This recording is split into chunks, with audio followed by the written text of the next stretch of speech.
일부를 10초 만에 요약할게요. 미국이 이란의 민주주의를 직접 박살내고 친미 독재자를 갖다 앉혀놓고 20년 동안 먹여 살리다가 1979년에 이슬람 혁명 한 방에 다 날려먹었다는 이야기였어요. 1부 끝. 근데 여기서 끝이 아니에요. 혁명 직후인 1979년 11월 이란의 과격 대학생들이 테헤란 미국 대사관을 점거해버렸습니다. 직원 52명이 인질로 잡혔는데 이 상태가 무려 444일 동안 이어진 거예요. 미국이 구출 작전을 시도했는데 사막 한가운데서 헬기가 고장나 미군 8명이 죽는 참사가 났습니다. 슬픔과 쪽팔림이 공존했지만 실은 쪽팔림이 더 컸어요. 444일 동안 미국 TV는 매일 저녁 인질 억류 며칠째 라는 자막을 달고 뉴스를 내보냈어요. 세계 최강대국이 매일 아침 눈을 뜨면서 아직도 못 구했다를 확인하는 꼴이었던 거죠. 비유하자면 학교에서 짱이 찐따한테 한 대 얻어맞고 444일 동안 복수도 못하고 있는 꼴이에요. 이러면 그게 짱 대우를 받을 수 있겠어요? 당연히 카터 대통령은 무능의 상징이 됐고 지지율이 바닥을 쳤습니다. 이 굴욕은 1980년 대선에서 레이건이 압승하는 결정적인 배경이 됐어요. 레이건은 취임하자마자 분명한 메시지를 던졌습니다. 다시는 이런 개망신은 없다. 중동에서 미국의 패권을 반드시 되찾겠다.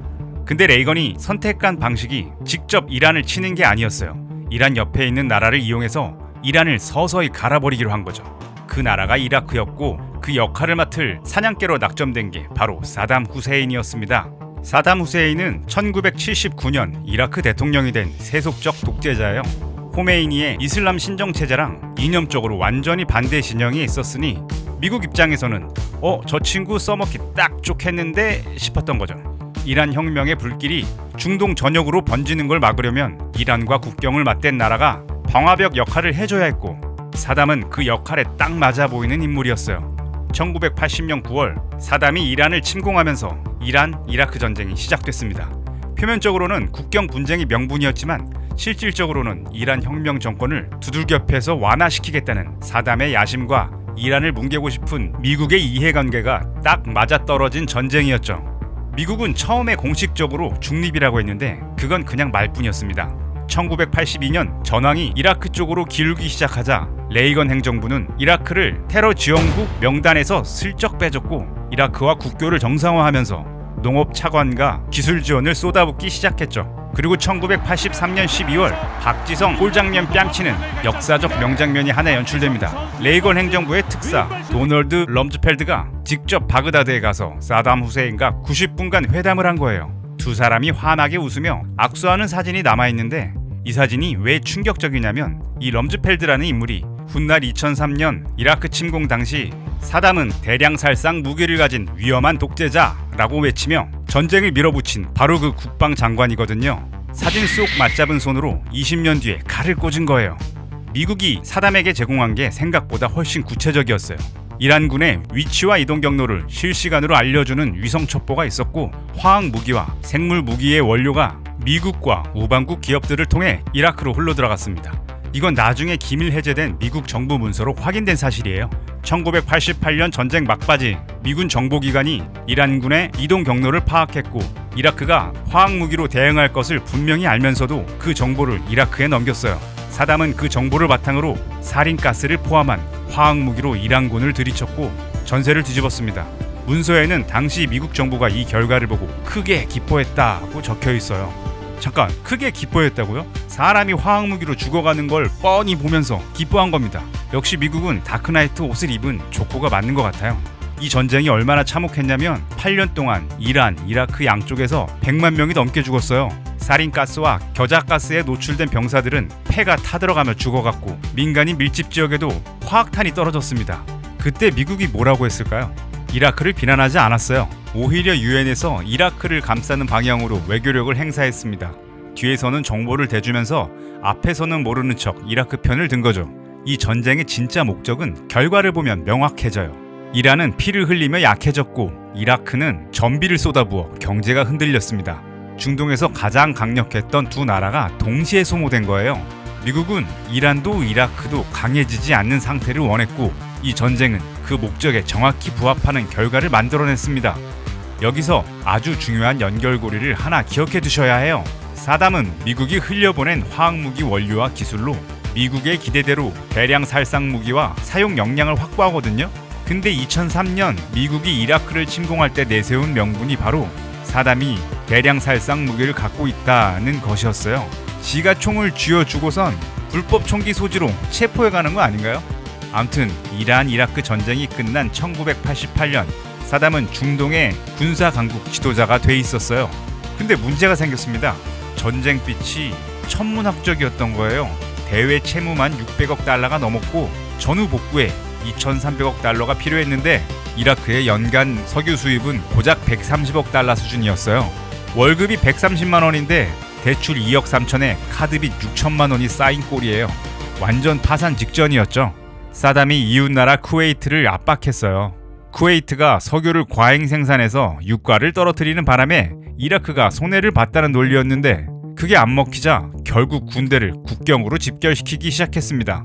그런데 여기서 진짜 중요한 장면이 있어요. 1990년 7월 25일 쿠웨이트 침공 딱 일주일 전 사담이 주 이라크 미국 대사 글라스피를 대통령궁으로 불러 묻습니다. 내가 쿠웨이트를 건드리면 미국이 어떻게 나올 것 같아?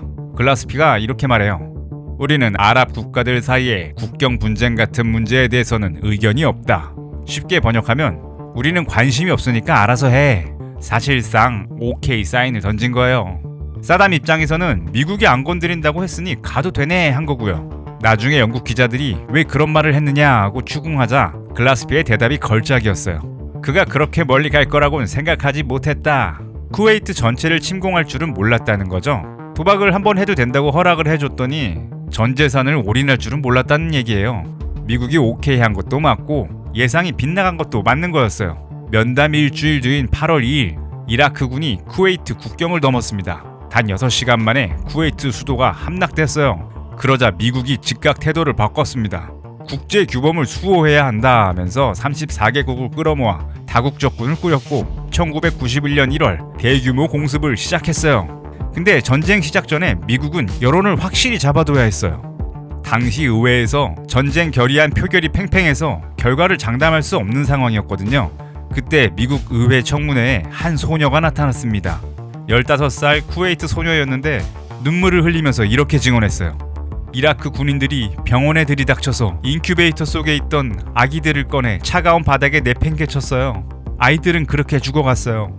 이 전쟁이 전파를 타자 여론이 순식간에 뒤집혔고 전쟁 결의안은 52대 47이라는 아슬아슬한 차이로 통과됐습니다. 근데 나중에 이 소녀의 정체가 밝혀졌어요. 실제로 병원에 있지도 않았던 주미 쿠웨이트 대사의 딸이었습니다. 미국 홍보회사가 기획하고 연출한 가짜 증언이었던 거죠. 국제규범 수호로 포장된 전쟁이 처음부터 철저하게 설계된 여론전 위에 세워져 있었던 거예요. 일부에서도 미국이 이란 쿠데타 여론을 만들기 위해 가짜 폭동을 연출했던 거랑 거의 데칼코마니예요. 조지 부시 대통령이 당시 전쟁 개입 이유를 설명하면서 이런 말을 했어요. 이 거대한 석유 매장지가 사담 후세인의 손에 들어간다면 우리의 일자리와 삶의 방식이 희생될 것이다. 쿠웨이트 해방 이야기가 아니라 석유 이야기를 먼저 꺼낸 거예요. 다국적군의 전력은 압도적이었고 이라크군은 불과 100시간의 지상전 끝에 무너졌습니다. 쿠웨이트는 해방됐어요. 근데 여기서 미국이 이상한 선택을 하나 해요. 사담을 살려뒀거든요. 당시 다국적군은 바그다드까지 밀고 들어갈 전력이 충분했어요. 전쟁이 끝나자마자 이라크 남부 시아파와 북부 쿠르드족이 일제히 봉기했는데 이들은 미국이 지원해줄 거라고 믿었어요. 부시 대통령이 직접 방송에서 이라크 국민들이여 사담을 끌어내리라 고 했거든요. 반란군들은 그 말을 믿고 들고 일어났습니다. 근데 미국은 개입하지 않았어요. 미군이 불과 수십 킬로미터 밖에서 사담의 군대가 반란군과 민간인을 학살하는 걸 지켜보면서도 꼼짝하는 거예요. 수만 명의 시아파와 쿠르드족이 미국의 약속을 믿었다가 죽어갔습니다. 들고 일어나라 해놓고 지켜보기만 한 거예요. 왜 사담을 살려뒀냐고요? 구조적으로 보면 답이 나와요. 이라크가 완전히 무너지면 이란이 강해지고 중동의 세력 균형이 반미 쪽으로 기울어집니다. 살아있는 사담은 언제든 써먹을 수 있는 카드이면서 동시에 그의 위협을 명분으로 미군이 중동에 영구 주둔할 수 있는 이유가 됩니다. 실제로 걸프전 이후 미군은 사우디아라비아에 대규모로 눌러앉았어요. 그리고 바로 이 선택이 전혀 예상치 못한 방향으로 폭발하게 됩니다. 사우디 땅에 이교도군이 눌러앉았다는 사실이 특정 한 인물을 완전히 다른 존재로 바꿔놓았거든요. 그 인물이 바로 오사마 빈 라덴이었습니다. 빈 라덴 이야기를 하려면 시계를 1979년으로 되돌려야 해요. 그해 12월 소련이 아프가니스탄을 침공했습니다. 냉전이 한창이던 시절 미국은 직접 군대를 보내는 대신 소련에 맞서 싸울 이슬람 무장 세력을 키우기로 했어요. 이 세력이 바로 무자헤딘이었습니다. 미국이 무자헤딘에 쏟아부은 돈이 10년 동안 약 30억 달러예요. 무기를 공급했고 전술을 훈련시켰고 파키스탄 정보기관을 통해 전방위 지원을 이어갔어요. 그리고 이 지원의 수혜자 중 한 명이 사우디 최대 건설 재벌의 아들 오사마 빈 라덴이었습니다. 빈 라덴은 막대한 재산을 배낭에 넣고 아프가니스탄으로 건너가서 무자헤딘 조직을 지원했어요. 자금을 모으고 전사들을 모집하고 훈련 캠프를 운영했죠. 직접 전선에서 소련군과 싸우며 용맹하다는 명성이 퍼지자 이슬람 세계의 영웅으로 떠올랐습니다.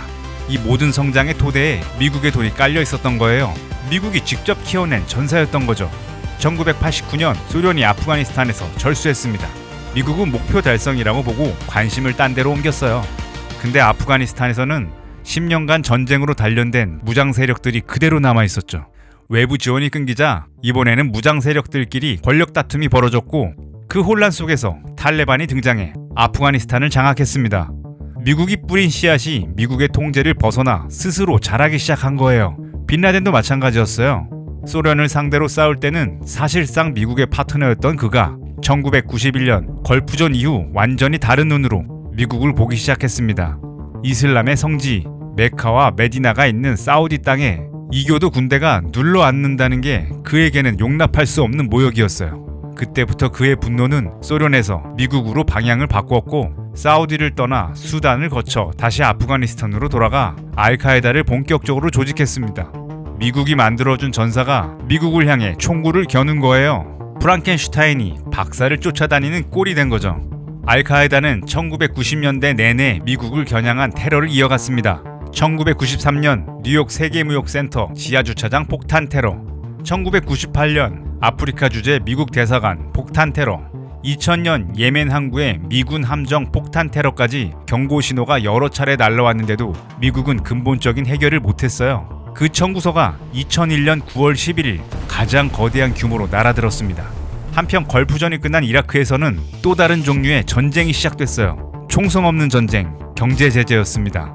1991년부터 미국 주도로 이라크에 강력한 유엔 제재가 부과됐는데 표면적으로는 사담의 대량 살상 무기 폐기를 위한 압박이었지만 실제로는 군사력이 아니라 일반 국민들의 삶을 직격했어요.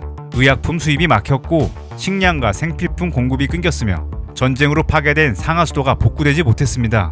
유니세프를 비롯한 국제기구들은 10년간의 제재 기간 동안 이라크에서 어린이를 포함해 수십만 명이 사망했다고 추산했어요. 총 한 방 안 쏘고 수십만 명을 죽인 거예요.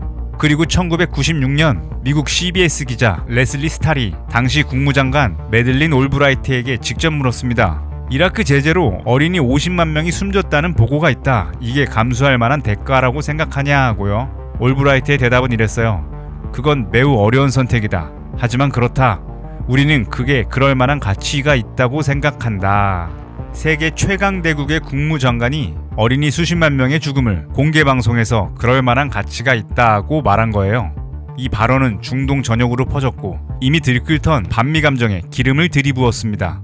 빈 라덴이 이 말을 알카에다 모집 영상에 적극적으로 활용했을 정도예요. 자, 이제 전체 그림을 한번 정리해볼게요. 미국이 1980년대에 직접 훈련시키고 무장시킨 무자헤딘, 미국이 화학무기 정보부터 넘겨주며 키운 사담 후세인, 그리고 걸프전 이후 사우디 땅에 영구 주둔하며 성역처럼 지켜온 미군 기지, 이 세 가지 카드가 모두 예상치 못한 방향으로 돌아오기 시작했어요. 빈 라덴은 알카에다를 조직해 미국을 겨냥한 테러를 이어갔고 10년 제재로 피폐해진 이라크에서는 사담이 반미 노선을 강화하며 버텼으며 아프가니스탄에서는 미국이 키운 무장 세력들이 탈레반이라는 이름으로 새 근거지를 구축하고 있었습니다. 그리고 2001년 9월 11일 그 모든 청구서가 한꺼번에 날아들었어요. 3편에서는 9.11 테러 이후 미국이 어떻게 그 충격을 이용해서 전혀 다른 전쟁들을 설계했는지를 볼 거예요. 대량 살상 무기라는 거짓말로 이라크를 침공하고 달러 패권에 도전한 카다피의 리비아를 무너뜨리고 파이프라인을 둘러싼 대리전으로 시리아를 불태운 이야기입니다. 그리고 이 모든 것들이 어떻게 2026년 이란 전쟁으로 이어지는지까지요. 이상 뇌피티였습니다. 영상이 마음에 드셨다면 제발 구독 부탁드립니다.